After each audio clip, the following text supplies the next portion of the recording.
փորձագետին։ Հետո նոր կայացել է 25 թվականի մայիսի 22-ին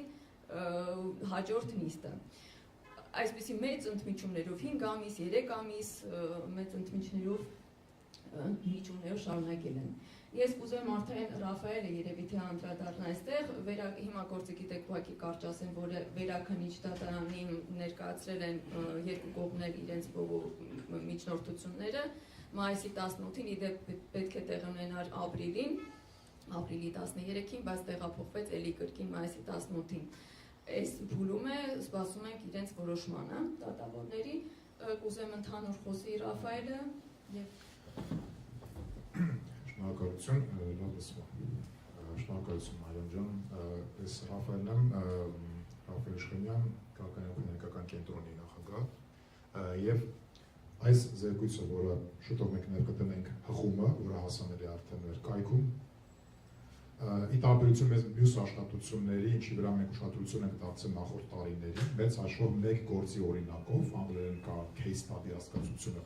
այդ օրինակով մի քանի հարցերի անդրադառնալու փորձ էր, առաջինը ընդհանրապես արդարադատությանը որպես գործիք, երկրորդը շատ կարևոր հանրային աշխատողականության հանգամանքին, եւ մինչև մնացած նստերը կուզեմ ուղղակի ընդհանուր ամփոփենք, տեսեք, մենք խոսում ենք մեծ process-ի մասին, որտեղ կա շահագրգռվածություն պետական ամենաբարձր պաշտոնյայի իր համբավի, չէ, եւ բնականաբար նաեւ իր ենթակաների, այս դեպքում ասենք օրենքով անձն մխելիության խնդիր։ Հետևաբար մեծ շահ այս դեպքում բախվում է մի քաղաքացու, այս դեպքում իր այս կնայվ հարազատների եւ հաջորդների արտարության ակնկալիքի հետ։ Երբ որ իրավապաշտպանները պարբերաբար խոսում են տարբեր մարդու իրավունքների, քաղաքական իրավունքների արտադրության վիճակի վատթարացման մասին, դատական համակարգի նկատմամբ լծակների ուժեղացման, ուժային կառույցների ենթարկացման, այդ պայմաններում այդ ամբողջ շնչուն գործիքների արդյունքում արդարադատությունը որպես գործիք սկսում է կորցնել իր որակը։ Պատկերացրեք դանակը, որ սկսում է բթանալ կամ ժանգոտել։ Եվ եթե այդ գործիքի այդպես ձևափոխման նպատակն է հասկանալի է, որպեսզի տվյալ պահին իշխանություն ունեցողները կարողանան առավել անկաշկանդ օգտվել եւ ավելի պաշտպանված իրենց զգալ, ի հաշիվ քաղաքական անդիմադիրների, մրցակիցների եւ այլն, գործիքի վնասումը հետագայում անդրադառնում է այն մարդկանց իրավունքների վրա, ովքեր կարող են հայտնվեն ամբողջությամբ ապաքաղաքական, ամբողջությամբ պատահական իրավիճակում, դժան դրանից եւ հանկարծ պարզի, որ այդ գործիքը այնքան է ժանգոտել, որ այլևս չի կարողանում իրենց իրավունքները պաշտպանել։ Այստեղ մենք չենք կարող չխոսալ, թե ամբողջությամբ տրամաբանություն բերում է դրան հանրային աշխատողականությունը, ինքը այսպես գիտեմ, որ թվում է բավական անհետաքրքիր բառ, բայց հանրային աշխատողականություն լայն, շատ լայն հասկացություն է, դա միայն այն չի, թե պետություն ինչի վրա ծախսեց բյուջեն, դա միայն այն չի, թե ինչ բանակցեցին, ինչ որ միջազգային ձեռքբերումներ եւ այլն կամ մնացած կորուստներ, ձեռքբերումներ, թե ինչ, հանրային աշխատողականությունը ցանկացած պետական պաշտոնյայի իրենց առնչվող գործունեության մասին հանրությանը լավ թե վատ, բավարարող թե չբավարարող տեղեկության բարեխիղճ փոխանցումն է նաեւ։ Ես այս զեկույցի ընթացքում հիշեցի, փորձեցի գտնել ու գտա 2019 թվականին նույն հանրային աշխատողականության արդիվ վարչապետը իր իշխանության 1 տարվա լրացման արդիվ ներկայացնում էր 100 փաստ Նոր Հայաստանի մասին, եթե չեմ սխալվում 91-րդ փաստն էր, որ վարչապետի ավտոշարասությունը կանգնում է կանաչ լույսի առջև, զիջում է մարդկանց, եթե օբյեկտիվորեն շտապելու կարիք չունի։ Մենք այստեղ փաստորեն գիտենք, որ օբյեկտիվորեն շտապելու կարիքը, եթե այս դեպքում չկար, որովհետև եւ ինտուբ, այսպես ասեմ, այս դրա մասին խոսակցության ժամանակ տարբեր մարդկանց հետ մի փաստ արձանագրեցին, որ այդ հատվածում, եթե արժու էին շտապում, ընդամենը 2-3 րոպեի տարբերություն պիտի լիներ, եթե իրենք դանդաղ քշեին, չգիտեմ, 60 կմ/ժ արագությամբ քշեին։ Այս դեպքը սրա մասին է։ Եվ մյուս դեպքերն էր սկզբունքորեն չպիտի պաշտոնյայի անվտանգությունը վտանգի ամեն առիթով վտանգի մյուս քաղաքացիների, բոլորս հավասարազոր իրավունքներ ունենք, եւ մեկի կյանքի գնով չպիտի պաշտպանել մյուսի կյանքի գինը, եթե դրա կարիքը ընտրության խիստ կարիքը չկա, այսպես ասենք։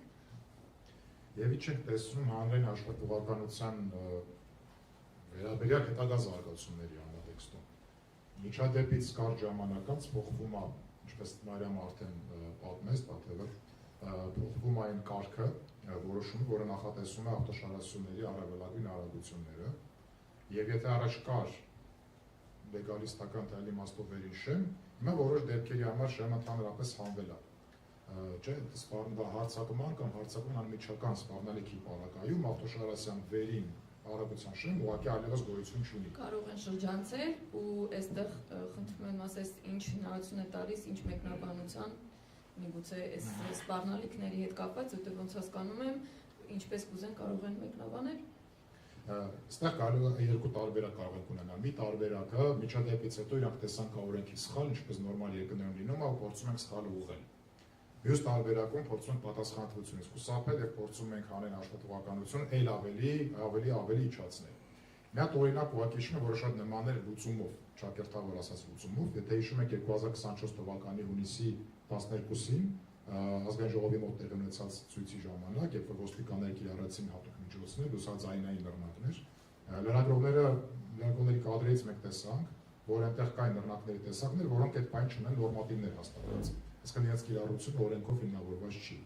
Եվ հարցումներ էին անում այդ ժամանակ ներքին գործի նախարարությանը, ոստիկանությանը, ինչ նռնակներ է կիրառել, ինչ հատուկ միջոցներ։ Մեկ ամիս ցկելով պատասխանները, վերջում պարզապես փոխվեց գաղտնիության կարգը եւ այլևս ձևակերպում այսպիսին էր, եթե չեմ սխալվում, անկարգությունների ժամանակ ոստիկանության կիրառած միջոցառումների մասին տեղեկություն այլևս գաղտնի է։ Ինչի եմ ես օրինակը բերում, այստեղ կա երկու գնահատման առարկա, որն է սպառնալիքը եւ սպառնալիքի վտանգը, որը պետք է ով գնահատի, ինչ իրավիճակում, չէ՞, ու ինչպես է հաշվետու լինելու, մենք կարող ենք հետագայում ստուգել, որ Շարասյան պատասխանատուն գնահատել էր ելնելով այս չափանիշներից եւ դա օբյեկտիվ էր։ Թե դա լինելու է պարզապես դե մենք գտանք որ կա սպառնալիք, մենք չենք ասի որ նա սպառնալիք, դա գաղտնիք է եւ անցնում գնացինք։ Ինչպես օրինակ հատուկ միջոցների պարագայում, եթե հիմա կիրառվեն ու մենք հարցում անենք, կարող է պատասխանեն, որ գիտեք զանգված են անկարգությունները, հետեւաբար մենք իրավունք ունենք ձեզ չտալ այդ տեղեկությունը։ Բայց դուք ինչպես եք գնահատում դա զանգված են անկարգություններ։ Որովհետեւ հունիսի 12-ին այդպես այդ ժամանակ գնահատվեց, բայց մինչ օրս մենք տեսնում ենք եւ տեղական եւ միջազգային իրավապաշտպան կազմակերպությունները անընդհատ խոսում են անպատժելիության մասին հարցով եւ որ բռնությունը կիրառած ոստիկաններից որևէ մեկը դեռևս պատժաշ պատասխանատվության չի ենթարկվել։ Սրանք խոսում են հանրային աշխատողականության ընդհանուր խնդրի մասին, տեսեք մեկ Մարիամ ասաց հակառակ պարագայում տրամաբանական կլիներ ներկայացնել ձայնագրությունները, չէ, որպեսզի պարագայի տարբեր կասկածներ։ Ինչպես է լինում, որ Եթե կարելի է այստեղ ուղղակի հավելեմ, որ ձայնագրությունների հետ կապված դրանքից վկաներ էին կանչել, այսինքն վարույթի ընթացքում նիստերի ժամանակ նաև վկաներ էին կանչել, որոնցից մեծ մասը ոստիկաններ էին, այդպես մեղադրյալ կողմի պաշտպանները ներկայացրել էին հիմնականում ոստիկաններին, որոնք հիմնականում ուղղակի իրենց դատողություններն էին անում, ենթադրությունները արագության մասին ասել է, որտեղ մենք կարծում ենք 70 կմ/ժ արագություն կլինի, երբ դժոխ կողմի իրավաչորդը հարցնում է իսկ ով է որոշում կայացրել, ասում են չենք կարող ասել, ինչու չեք կարող ասել, որտեղ գաղտնիք է, սակայն այդպիսի բան չկա, հա, վկաների չեն կարող ասել, որ դա գաղտնիք է, ինչ որ մեկը որոշում եք ասում եւ վկայի կարգավիճակում պիտի կարողանան ասել իրար հակասող տվյալներ են տվել այդտեղ ներկա ոստիկանները, դրանց հղագրություններն էլ կան որոշ լրատվական միջոցներում կարող եք ծանոթանալ, այս դրա մասին է, որ այսինքն գաղտնիությամբ պահել է այն ինչ որ պիտի հանրությանը հասանելի լիներ, խնդրահարույց է եւ ցանկացած դեպքում այս միայն նման դեպքերում չի, որ իշխանական ուզեմ դրա մասին խոսես, որ միայն իշխանության հետ ներգրաված գործերում չի, որ կարող է այսպես լինի, այլ ընդհանրապես սա վատ պրակտիկա է, որ առհասարակ կարող է շարունակվել եւ անարդարդատությունը ընդհանրապես տարածում ստանա։ Հենց դա է խնդիրը, այսինքն արդարադատությունը գործիքը ինչքան մաշես, ինքը մաշվածելը բոլոր կիրառությունները։ Այստեղ նաեւ մի քանի հանգամանքներ իհարկե մանրամասները բոլոր զեկույցում կան, կարող եք ավելի մանրամասը տեսնել բոլոր հողումներով եւ այլն, բայց ծծկումների մոդել բան հարցը շատ հետաքրքիր էր, երբ որ ինքս էլ կարդում այդ հարցումները մշտադիտարկման։ Տեսեք, կա արագության որոշելու հարց Շարասյան, որը օբյեկտիվ մի քանի տեսագրությունների կադրերի համատությամբ, այսինքն շատ տեխնիկական գիտելիք պահանջող փորձաքննության արդյունքում հաստատվել է։ Մինչև այսօր հաստատված է։ Այո, չի հերք։ Հաստատված փաստ, որը տեխնիկական բարձրապացուցողական նյութով հիմնավորված է։ Դրա շուրջ կանչում ենք մարդկանց, ոստիկանների տվյալ դեպքում, մի կողմ դնենք ընդհանուր կորպորատիվ շահագրգռվածությունը, որը հասկանալի է։ Իրենց հարցնում ենք այդ օբյեկտիվորեն հիմնավորված փաստի մասին, թե ինչ են կարծում։ Ոչ թե 1, 2, 3, 22 նման դեպք։ Երբ է հավատում դատական նիստերի առումով մենք շատ ենք տեսել տարբեր կարգական հնչեղության գործեր, որտեղ ամեն շաբաթ կամ ավելի հաճախ նույնիսկ նշանակում են նիստեր եւ արագ մոտենում է հանգուցալուծման։ Այսինքն տեսնում ենք տարվա մեջ մեկ ձեռքի մատերի վրա հաշվել կարելի է թե քանի նիստ է իրականում։ Տաթևը Սողոյան հիշեցրեց, օրինակ Միքայել Սրբազանի գրեթե ամենօրյա նշանակված նիստերը, որ եթե չեմ սխալվում, 2 շաբաթվա ընթացքում, չգիտեմ, հա, ընդ որում չէին հասցնում պատրաստվել պաշտպանները, պաստաբանները, սա մյուս խնդիրը, մի հանգամանքեր կա, այստեղ արդեն պաշտպան կներեք մեղադրյալ կողմի պաշտպանների վարքագծի մասին պիտի խոսեմ նաև։ Կներազմարան ուղղակի եզերտության նաև ինչ առումով ձգձգում հասկացանք, բայց ինչ պրակտիկ ինչ օրոքունտ իրան կարող են ունենալ այս ձգձգումը։ Իհարկե կարող են ունենալ, քանի որ արդեն 27 թվականի, լավ հիշեցրեցիք, 27 թվականի ապրիլին, հենց ամսի 26-ին կվերանա այս գործի վաղեմության ժամկետը եւ այսինքն քրեական պատասխանատվության ժամկետին մնացել է 1 տարի ու եթե 1 տարի է մնացել եւ ինչպես գիտեք արդեն օրինակ պատասխանատուների հետ վերաբերյալ վարույթը դեռ այդպես քնած վիճակում է, փորձակնության չի անցկացվել, ձայնագրությունների հետ կապված հարցաքննություն չի իրականացվել։ Անդրադառնալով պաշտպանների վարքագծին, սա կլինի կարող եմ ասել նախաբան հաջորդ ելույթ ունեցողների համար, որտեղ խոսելու են արդեն իշխանական եւ իշխանամերձ քարոզչությանը հենց այս դեպքի վերաբերյալ զարմանալիորեն, այսպես ասենք ճակերտավոր զարմանալիորեն պաշտպանների խոսույթում տեղ են գտել այն թեզերը, որը հենց դեպքի անմիջապես զուգահեռ տարածում էին իշխանամերձ քարոզիչների, այսպես ասենք բլոգերների կամ ինչ-որ զանազան կերպարների, ինչու՞ չէ նաև հենց պետության ներկայացուցիչների կողմից։ Այստեղ կներեք պիտի մեջբերում անեմ, թե ինչ էին ասում պաշտպանները, օրինակ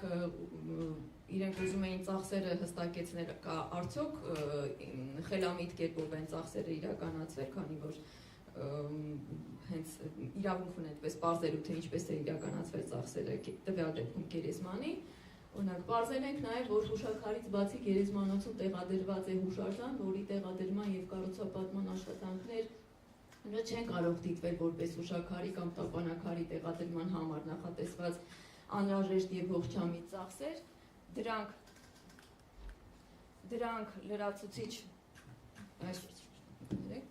դրանք լրացուցիչ ծախսեր են, որոնք այսինչ քրդատորի 150-րդ հոդվածի առաջին մասի 4-րդ կետի այսինչ հոդվածի տեսանկյունից ողջամիտ եւ անհրաժեշտ դիտվել չեն կարող, օրինակ եթե նշված հուշարձանը նաեւ ոսկե ջրվեր, բնականաբար նա ավելի թանկ կարժենար։ Մի ուրիշ նիստի ընթացքում հիմա դուք կարողա ոսկուց արձան կառուցեք, սա ուղղված է հարազատներին, այսինքն կորուստ ունեցող իրենց աղջկա եւ դեռ չծնված թողնիկի կորուստից հետո նման կերպով։ Ավելի իրականում սուր բան կա, որ վերագրում են զոհին այն արանքները, ինչ որ իրականության բացարձակ կապ չունի, արդյոք հետիոտնի օրինակ քաղաքական կողմնորոշումը թույլ է տվել վերջինս չհարգել, անտեսել եւ խախտել կարգավորողի կարգադրությունները, այլ նաեւ ճանապարհային երթևեկության կանոնները։ Հիշեցնեմ, որ քրեական գործում չկա որևէ տվյալ այն մասին, որ տուժողը իբր թե շփոթելու հետևանքով է հետ քայլ կատարել։ Դա ընդամենը տուժողի լիազոր ներկայացուցիչի ենթադրությունն է, ով փորձում է հանգուցյալի փոխարեն ցուցմունք տալ, միգուցե տուժողի ողջ մնալու պայմաններում վերջինս ցուցմունք տար, որ չի ենթարկվել կարգավորողի ցուցումներին եւ պայմանավորված վարչապետի անձով վերջին պահին որոշել է չզիջել ճանապարհը Շարասյան։ Ստացվում է, որ տեսանյութում ակնհայտ տեսանելի հանգամանքները մատուցում են որպես չփարատված կասկած։